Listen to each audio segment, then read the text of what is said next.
Hi everyone, welcome to our channel. In today's video, we are going to solve a trigonometric problem.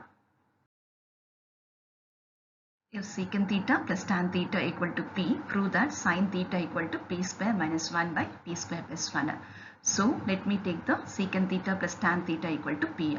Let me change sec𝜃 as 1 by cos theta and tan𝜃 as sin𝜃 by cos theta, which is equal to P. Now since the denominator is same, let me add the numerators, that is 1 plus sin𝜃 by cos theta equal to P. Since I have something like P square here, so let me square on both sides. So I'm getting 1 plus sin𝜃 the whole square by cos square theta equal to P square. Now this leads to 1 plus sin𝜃 the whole square. In place of cos square theta, I can write it as 1 minus sin square theta, which is equal to P square. Now let me set this as 1 plus sin𝜃 into 1 plus sin𝜃, and for this I can use the identity a square minus b square, that is a plus b into a minus b. So 1 plus sin𝜃 into 1 minus sin𝜃 equal to p square.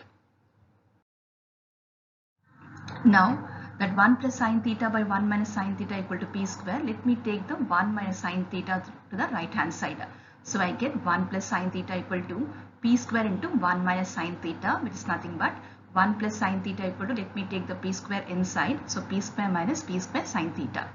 Now let me collect all the sin𝜃s to one side. So sin𝜃 plus p square sin𝜃.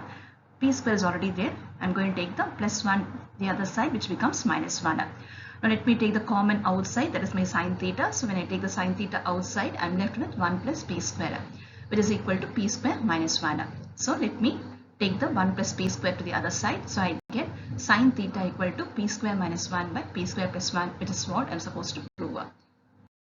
So friends, was this not easy? Then don't forget to subscribe, like and share. Thank you.